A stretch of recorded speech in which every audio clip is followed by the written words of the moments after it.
नमस्कार दोस्तों, हमारे इस डिजिटल प्लेटफॉर्म पर एक बार पुनः आपका स्वागत है। हम हमारे टॉपिक जनरल साइंस के रासायनिक अभिक्रियाओं के बारे में बात कर रहे थे, जिसका ए और बी पार्ट हमने क्या रासायनिक अभिक्रियाओं को पढ़ लिया, कंप्लीट भी कर लिया।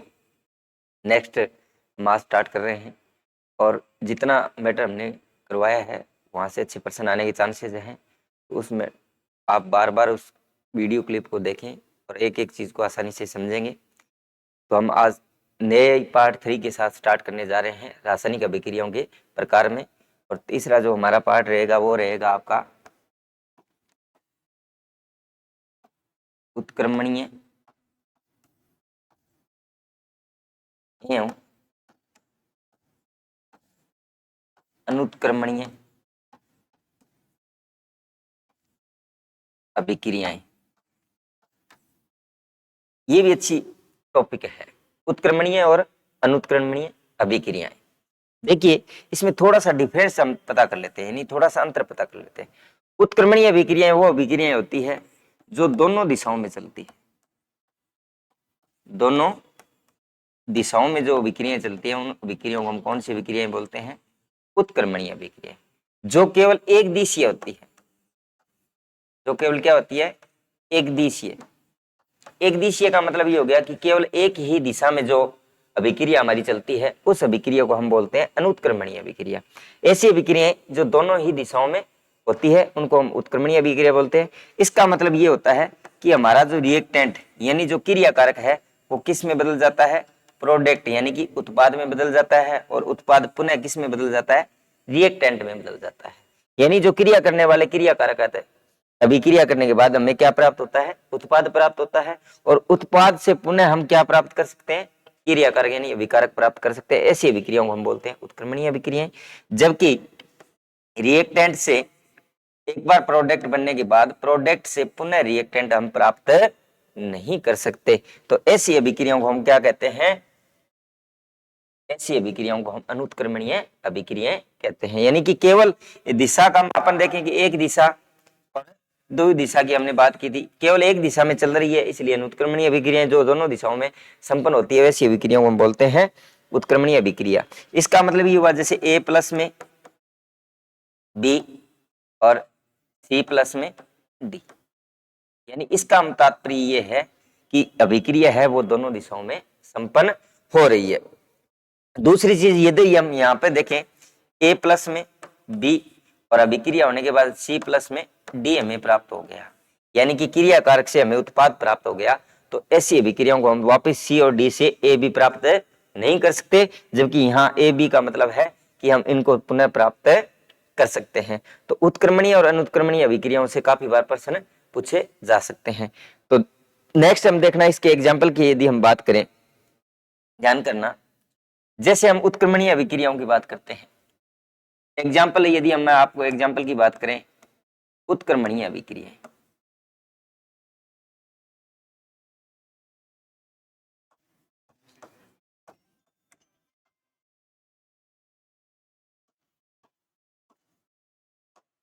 इसके बारे में हमने क्या पढ़ा कि ये ऐसी अभिक्रियाएं होती है जो दोनों दिशाओं में चलती है। यानी कि मैंने कहा था कि A प्लस में B और C प्लस में D। जैसे एग्जाम्पल के तौर पे हमने देखा, एग्जाम्पल हम ले जैसे अमोनिया का निर्माण।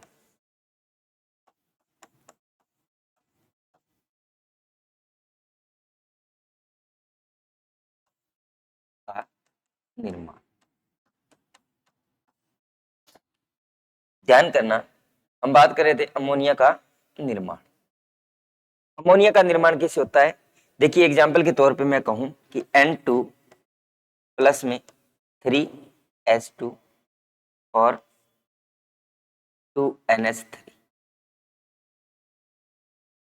यानी कि एक बार अमोनिया के निर्माण से यानी अमोनिया बनने के बाद हम नाइट्रोजन और हाइड्रोजन गैस को पुनः प्राप्त कर सकते हैं।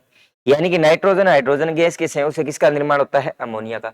और अमोनिया से पुनः हम नाइट्रोजन और हाइड्रोजन गैस को यदि प्राप्त कर सकते हैं, और इसकी जांच के लिए यदि लेबोरेटरी में यदि रिएक्शन करवा के देखें तो हम आसानी से समझ सकते हैं कि हाँ वास्तव में ये अभिक्रियाएं दोनों तरफ चलती है, यानी कि अमोनिया से नाइट्रोजन हाइड्रोजन गैस को प्राप्त किया जा सकता है और नाइट्रोजन हाइड्रोजन गैस के संयोजन से अमोनिया को प्राप्त किया जा सकता है। दूसरा होता है जैसे H2 प्लस में I2 क्या हुआ 2HI,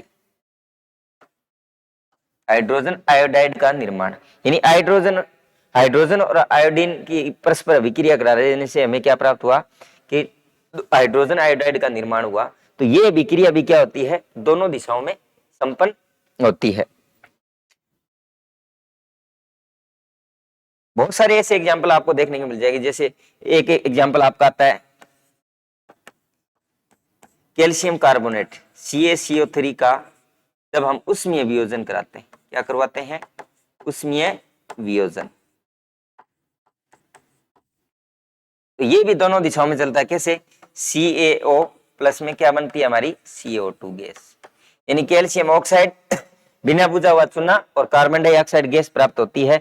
और जब हम बिना बुझे हुए चूने की अभिक्रिया कार्बन डाइऑक्साइड गैस से करवाते हैं तो पुनः कैल्शियम कार्बोनेट को प्राप्त किया जा सकता है। इसका तात्पर्य ये हुआ कि ऐसी अभिक्रियाएं जो दोनों दिशाओं में संपन्न होती है उन अभिक्रियाओं को हम कौन सी अभिक्रियाएं कहते हैं उत्क्रमणीय अभिक्रियाएं कहा जाता है। सामान्य से एग्जाम्पल देके पूछ लिया जाता है, जैसे अमोनिया का निर्माण, कैल्शियम कार्बोनेट का निर्माण या कैल्शियम कार्बोनेट की अभिक्रिया दोनों दिशाओं में संपन्न होती है नहीं होती, इस प्रकार के प्रश्न आपसे पूछे जा सकते हैं। तो उत्क्रमणीय और अनुत्क्रमणीय अभिक्रियाओं में तीर के निशान से भी डायरेक्ट हमें प्रश्न पता चल जाता है, लेकिन कई बार प्रश्न थ्योरेटिकल बना के पूछा जा सकता है कि जैसे अमोनिया का निर्माण है तो अमोनिया दोनों दिशाओं में, अमोनिया का निर्माण किस विधि से करते हैं हम हेबर विधि से इसको प्राप्त करते हैं, किस विधि से हेबर विधि से। ये भी प्रश्न कई बार पूछा जा चुका है कि अमोनिया का निर्माण कौन सी विधि से किया जाता है, अमोनिया का निर्माण वो हेबर विधि से किया जाता है। तो उत्क्रमणीय अभिक्रियाएं वो अभिक्रिया होती है जो दोनों दिशाओं में चलती है, यानी कि एक बार क्रियाकारक से अभिक्रिया करने के बाद उत्पाद बनता है और उत्पाद से पुनः क्रियाकारकों को प्राप्त किया जा सकता है। नेक्स्ट हम बात करते हैं अनुत्क्रमणीय अभिक्रिया।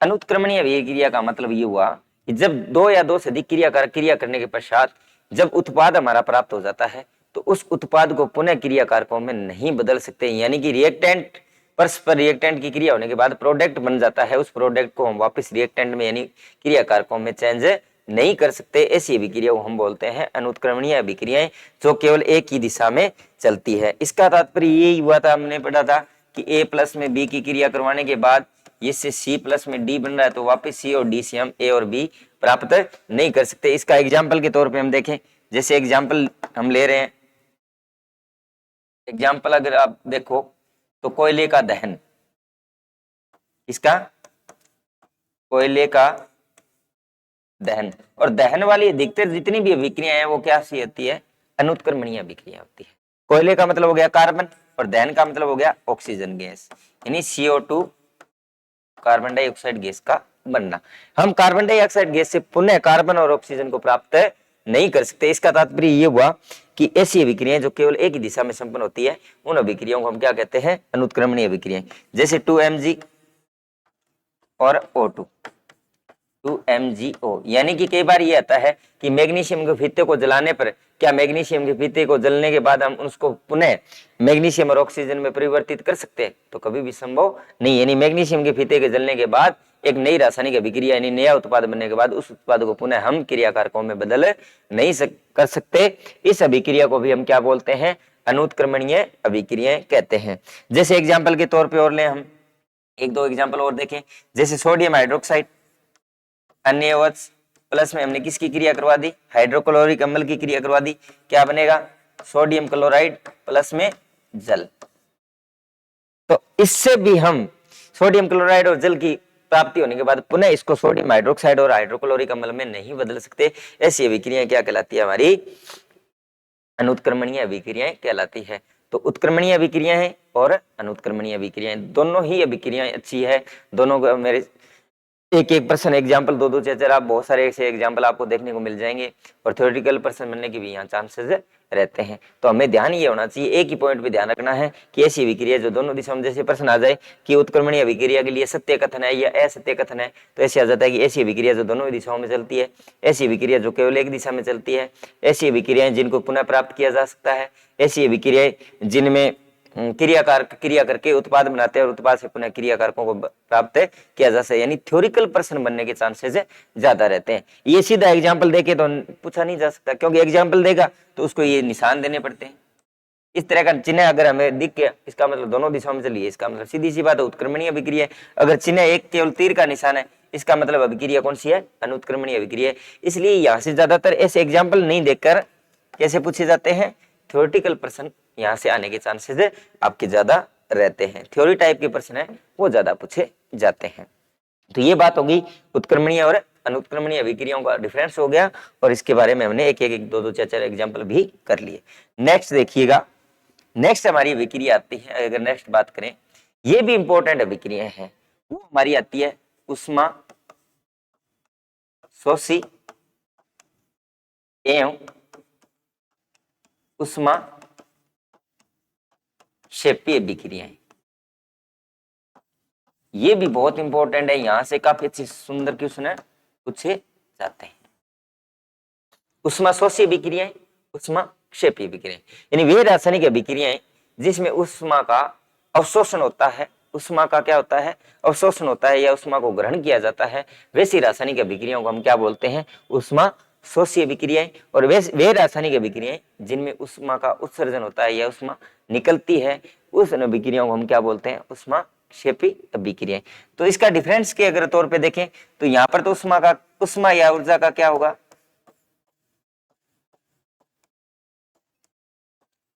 अवशोषण होता है, जबकि यहां पर उष्मा या ऊर्जा का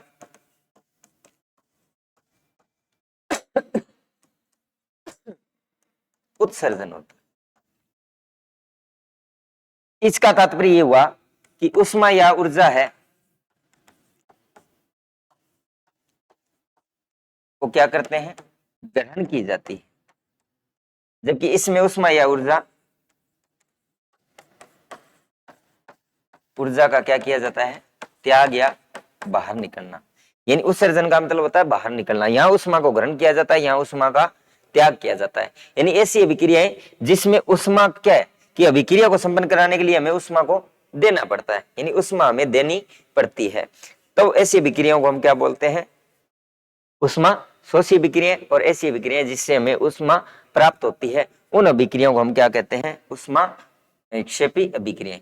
जैसे एग्जाम्पल, एक सब इंपॉर्टेंट चीज ध्यान रखना है आपको, क्या ध्यान रखना है, ये चीज ध्यान रखना, जैसे ए प्लस में बी और तीर का निशान सी, और प्लस में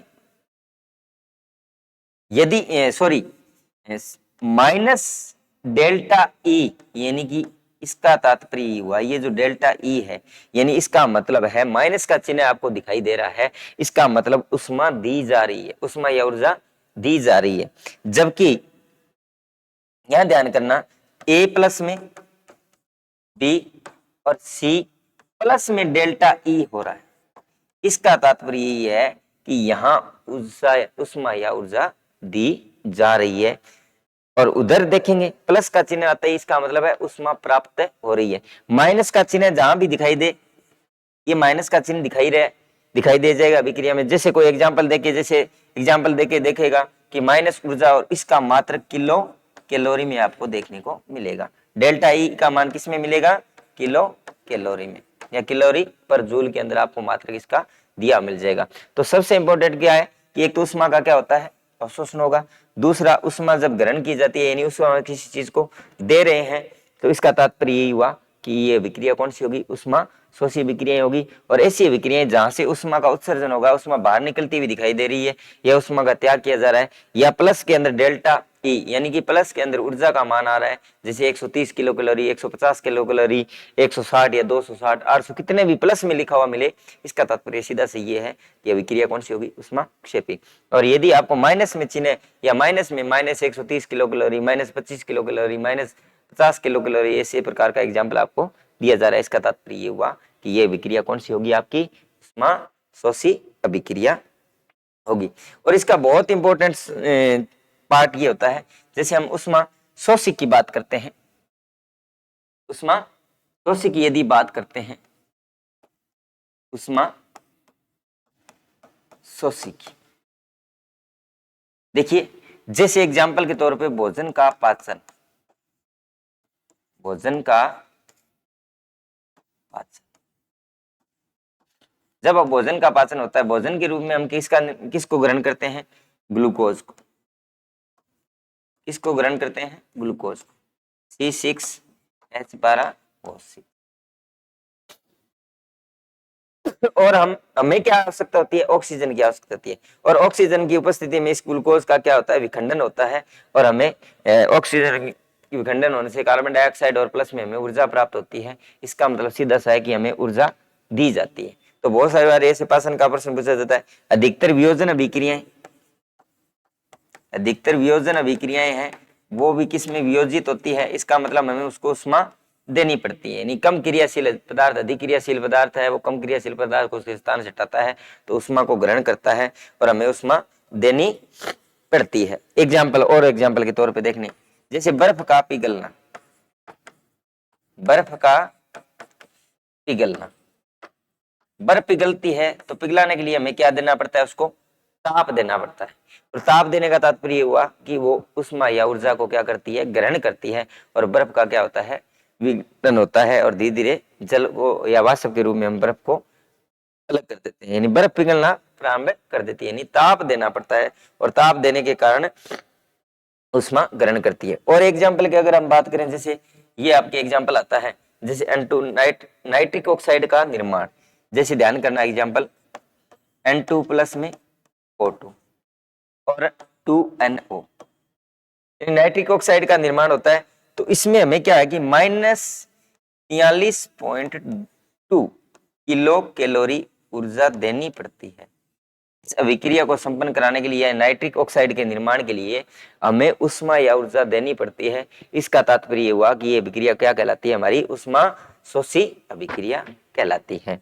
तो उष्मा शोषी का सीधा सा तात्पर्य हुआ कि ऐसी रासायनिक अभिक्रियाएं जिसमें हमें उष्मा को देना पड़ता है, या उष्मा या ऊर्जा हमें देनी पड़ती है, या ताप की उपस्थिति में अभिक्रिया करवाते हैं, तो भी अभिक्रिया क्या कहलाती है, उष्मा शोषी अभिक्रिया कहलाती है। और एक एग्जाम्पल हमने ये भी पढ़ा था, CaCO3 का उष्मीय वियोजन, यानी कि इसका ताप या अपघटन कराते हैं तो हमें क्या प्राप्त होता है, CaO प्लस में CO2 गैस निकलती है। इसका मतलब ये क्या हुआ कि जितनी भी ताप की उपस्थिति में अभिक्रियाएं हो रही है, यानी कि वियोजित अभिक्रियाएं हैं, वो अधिकतर कौन सी कहलाती है, वियोजन अभिक्रियाएं हैं। और विस्थापन अभिक्रियाएं भी, कुछ अभिक्रियाएं ऐसी होती है जिनको भी हम इसमें शामिल करते हैं। तो अधिकतर जो वियोजन अभिक्रिया, तो ये उष्मीय वियोजन है, और प्रकाशीय वियोजन भी हो जाता है, तापीय अपघटन भी हो जाता है, जलीय अपघटन भी हो जाता है। तो अपने आयनों में टूट रहे हैं तो भी हमें क्या है, वहां पर इस प्रकार का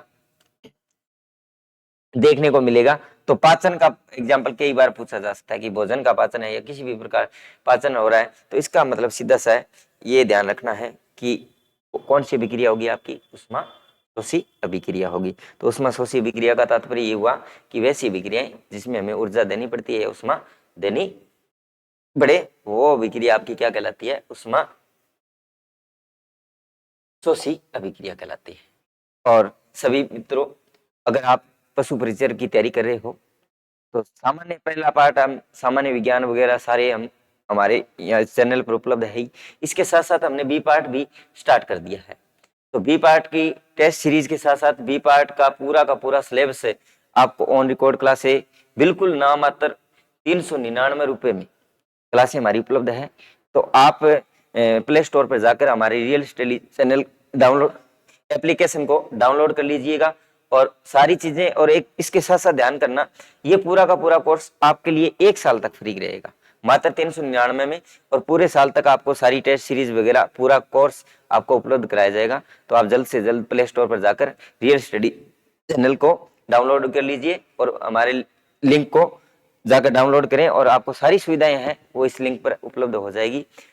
और हमारे इस चैनल को आपके मित्र दोस्तों तक ज्यादा से ज्यादा लाइक और सब्सक्राइब करें, भेजें, तो ताकि वो सारे बच्चे जो इस पार्ट की तैयारी कर रहे हैं वो उनका ज्यादा से ज्यादा लाभ उठा सके। चलिए, हम बात कर रहे थे उष्मा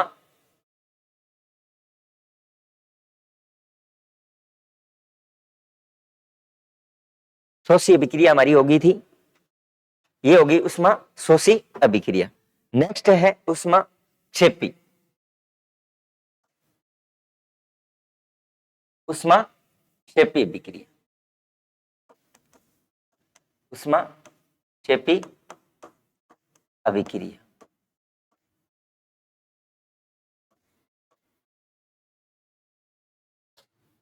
तो उष्माक्षेपी विक्रिया का तात्पर्य होगी वे रासायनिक विक्रियाएं जिसमें ऊर्जा या उष्मा हमें प्राप्त होती है, यानी कि ऊर्जा या उष्मा का उत्सर्जन होता है। इसका मोस्ट इंपॉर्टेंट हमने क्या पढ़ा था, ए प्लस बी और इसका सी प्लस में हमें क्या है डेल्टा ई, यानी कि ऊर्जा प्राप्त होगी। तो ऐसी विक्रिया क्या कहलाती है, हमारी उष्माक्षेपी विक्रियाएं। जैसे एग्जाम्पल के तौर पर ध्यान करना, दहन, जितनी भी दहन की विक्रियाएं हैं, ठीक है, जैसे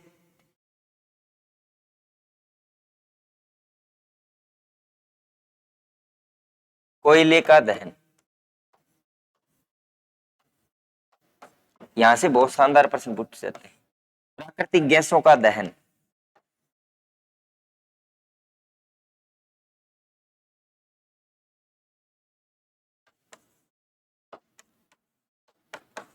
प्राकृतिक गैस कौन सी होती है आपकी, प्राकृतिक गैस होती है मेथेन।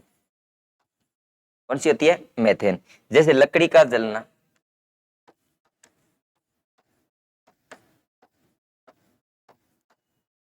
ये सारी चीजें जहां जैसे कोयले का दहन हो गया, प्राकृतिक गैसों का दहन हो गया, लकड़ी का जलना, इन सब अभिक्रियाओं से हमें क्या प्राप्त होती है, उष्मा या ऊर्जा हमें प्राप्त होती है। यानी कि कुछ मात्रा में हमें, कुछ न कुछ मात्रा में हमें ऊर्जा की या उष्मा की प्राप्ति होती है। जैसे एक एग्जाम्पल के तौर पे हम एक चीज और देखते हैं, जल का निर्माण।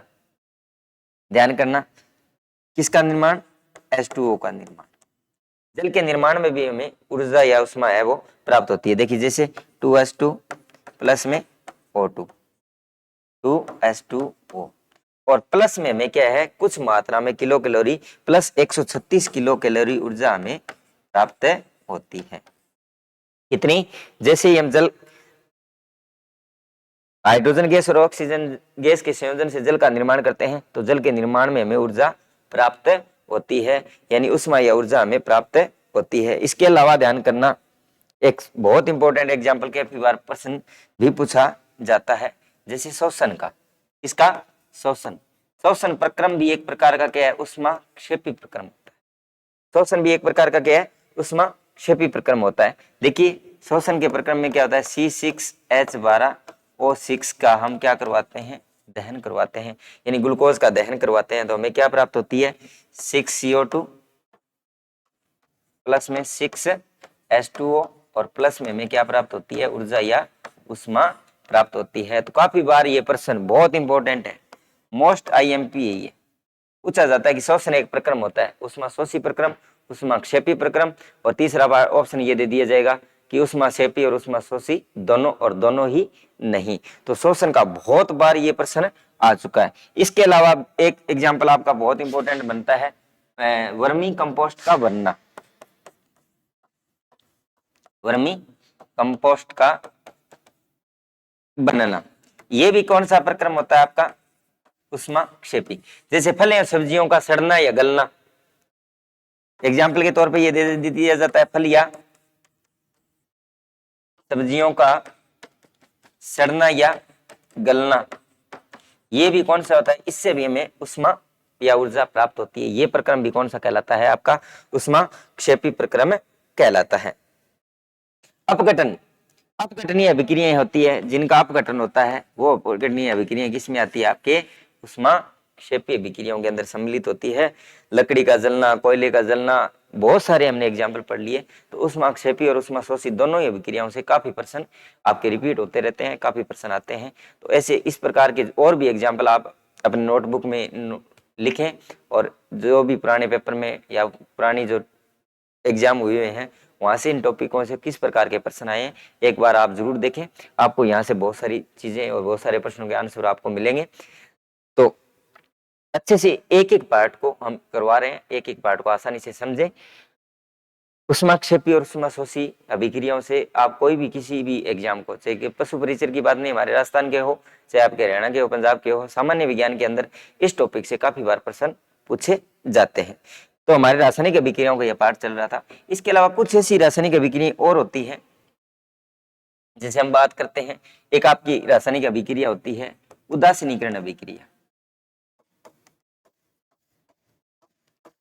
कौन सी अभिक्रिया? उदासीनीकरण अभिक्रिया। कुछ ऐसे पार्ट होते हैं कई बार पूछ लेते हैं, और ये तो हम जब अम्ल क्षार और लवण की बात करेंगे तो वहां तो ये अभिक्रिया प्रमुख रूप से चलती है। उदासीनीकरण अभिक्रिया कहाँ संपन्न होती है? अम्ल और क्षार की परस्पर अभिक्रिया को हम कौन सी बोलते हैं? उदासीनी अभिक्रिया। अम्ल और क्षार परस्पर अभिक्रिया करके क्या बनाते हैं? लवण प्लस में जल बनाते हैं। जैसे मैंने एग्जाम्पल दिया था आपको एक सोडियम हाइड्रोक्साइड HCl प्लस में अन्योज का सोडियम हाइड्रोक्साइड, ये क्षार होता है, ये क्या होता है आपका? हाइड्रोक्लोरिक अम्ल है। ये क्रिया करके क्या बनाते हैं? सोडियम क्लोराइड, जिसको साधारण नमक बोलते हैं, प्लस में किसकी मात्रा होती है? जल की मात्रा होती है। तो ऐसी अभिक्रियाओं को कौन सी अभिक्रिया बोलते हैं? उदासीनीकरण अभिक्रिया। यानी ऐसी अभिक्रियाएं जिसमें अम्ल और क्षार परस्पर अभिक्रिया करके क्या बनाते हैं? लवण प्लस में जल का निर्माण करते हैं। ऐसी अभिक्रियाओं को हम बोलते हैं उदासीनीकरण अभिक्रियाएं। क्या अभिक्रियाएं बोलते हैं? उदासीनीकरण अभिक्रियाएं। इसके साथ साथ एक आती है आपकी अपघटनीय अभिक्रिया। कौन सी अभिक्रिया? अपघटनीय अभिक्रिया। ये भी हमने पढ़ लिया था। अपघटनीय अभिक्रिया के बारे में भी हमने काफी चर्चा कर ली थी। अपघटनीय अभिक्रिया जल की उपस्थिति में अपघटनीय अभिक्रिया हमने पढ़ी थी। इसके साथ साथ इसमें आता है एक जल अपघटनीय अभिक्रिया। तो हमने अपघटनीय अभिक्रिया पढ़ी थी, उनमें एक आता है जल अपघटनीय अभिक्रिया। इसका तात्पर्य हुआ कि वे अभिक्रियाएं जो किसकी उपस्थिति में? जल की उपस्थिति में होती है। कौन सी अभिक्रियाएं? वे अभिक्रियाएं जो जल की उपस्थिति में होती है, उन अभिक्रियाओं को हम बोलते हैं अपघटनीय अभिक्रियाएं। कौन सी अभिक्रियाएं? अपघटनीय अभिक्रियाएं। जैसे सोडियम कार्बोनेट होता है Na2CO3, जब हम इसका जल अपघटन करवाते हैं, क्या करवाते हैं? जलीय अपघटन करवाते हैं, तो जलीय अपघटन से हमें वही चीज क्या प्राप्त होता है? सोडियम हाइड्रोक्साइड, और प्लस में हमें क्या प्राप्त होता है? सोडियम हाइड्रोक्साइड और जल की उपस्थिति मिलती है। H2CO3, सोडियम हाइड्रोक्साइड और कार्बोनिक अम्ल हमें प्राप्त होता है। क्या प्राप्त होता है? कि जब अपघटनीय अभिक्रिया का मतलब हुआ कि वे अभिक्रियाएं जो दो या अधिक उत्पादों में क्या होती है? टूटती है। लेकिन इसके साथ साथ ही कई बार ये पूछा जाता है कि जल अपघटनीय अभिक्रियाएं कौन सी अभिक्रियाएं? जल अपघटनीय अभिक्रियाएं। जल अपघटनीय अभिक्रिया कौन सी होती है? वे अभिक्रियाएं जिसमें जल की उपस्थिति में किसी पदार्थ का क्या होता है? यौगिक या पदार्थ का क्या होता है? अपघटन। जैसे सोडियम कार्बोनेट का यदि जलीय अपघटन करवाते हैं तो हमें सोडियम हाइड्रोक्साइड और हमें क्या प्राप्त होता है? कार्बोनिक अम्ल प्राप्त होता है। तो इन अभिक्रियाओं को हम कौन सी अभिक्रियाएं बोलते हैं? जल अपघटनीय अभिक्रियाएं। कौन सी अभिक्रियाएं? जल अपघटनीय अभिक्रिया। इसके अलावा एक आपसे पूछ लिया जाता है पुनर्विन्यास अभिक्रिया। कौन सी अभिक्रिया?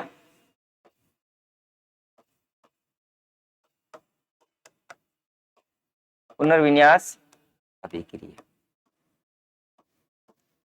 पुनर्विन्यास अभिक्रिया, पुनर्विन्यास अभिक्रिया को दूसरा हम बोलते हैं समावीकरण। कौन सी अभिक्रिया? समावीकरण अभिक्रिया। रिफॉर्मेशन अभिक्रिया होती है। जैसे इसका बहुत इंपॉर्टेंट उदाहरण होता है यूरिया का निर्माण। किसका निर्माण? यूरिया का निर्माण। इसका निर्माण होता है यूरिया, और यूरिया का सूत्र क्या होता है? NH2CONH। और कैसे निर्माण करवाते हैं हम यूरिया का? यूरिया के निर्माण की बात करें तो अमोनियम साइनेटो से। किससे? Ammonium साइनेटो, NH4CNO। अमोनियम साइनेटो से हम किसका निर्माण करते हैं? अमोनिया का, NH2C+ONH। ऐसी अभिक्रियाओं में क्या होता है कि अणुसूत्र केवल और केवल अणुसूत्र चेंज होते हैं। पुनर्विन्यास अभिक्रिया में कोई हमें नई चीज देखने को नहीं मिलती है, नया उत्पाद नहीं मिलता। केवल और केवल क्या होता है? अणुसूत्र में चेंज आता है। अभिक्रिया के अंदर जो हम यौगिक या पदार्थ ले रहे हैं, उस यौगिक या पदार्थ के केवल अणुसूत्र में क्या होता है? चेंजिंग होता है। वैसी अभिक्रिया क्या कहलाती है? आपकी पुनर्विन्यास अभिक्रियाएं या समावीकरण अभिक्रियाएं। 11वीं और 12वीं क्लास में पाठ में समावीकरण का पूरा टॉपिक भी लगता है। यानी ऐसी अभिक्रियाएं जिसमें केवल और केवल क्या हो? उस सूत्र में चेंजिंग हो, केवल उसके अणुसूत्र में चेंजिंग होती है, वैसी अभिक्रियाएं सारी की सारी अभिक्रियाएं कौन सी कहलाती है? आपकी पुनर्विन्यास अभिक्रियाएं कहलाती है। तो आज हमने कितने पार्ट में बात कर ली? उत्क्रमणीय अनुत्क्रमणीय अभिक्रियाओं के बारे में बात कर ली, उष्माशोषी और उष्माक्षेपी अभिक्रियाओं के बारे में बात कर ली। इसके अलावा कुछ ऐसी अभिक्रियाएं होती है जैसे जल अपघटनीय अभिक्रिया होगी, पुनर्विन्यास अभिक्रिया होगी, इसके साथ साथ आपके उदासीनीकरण अभिक्रिया होगी, और एक प्रकाश संश्लेषण भी अभिक्रिया होती है, प्रकाशिक अभिक्रिया भी बोल देते हैं, प्रकाशीय अभिक्रिया, प्रकाशीय अभिक्रिया या प्रकाश संश्लेषण भी बोल देते हैं। प्रकाश संश्लेषण भी पार्ट होता है।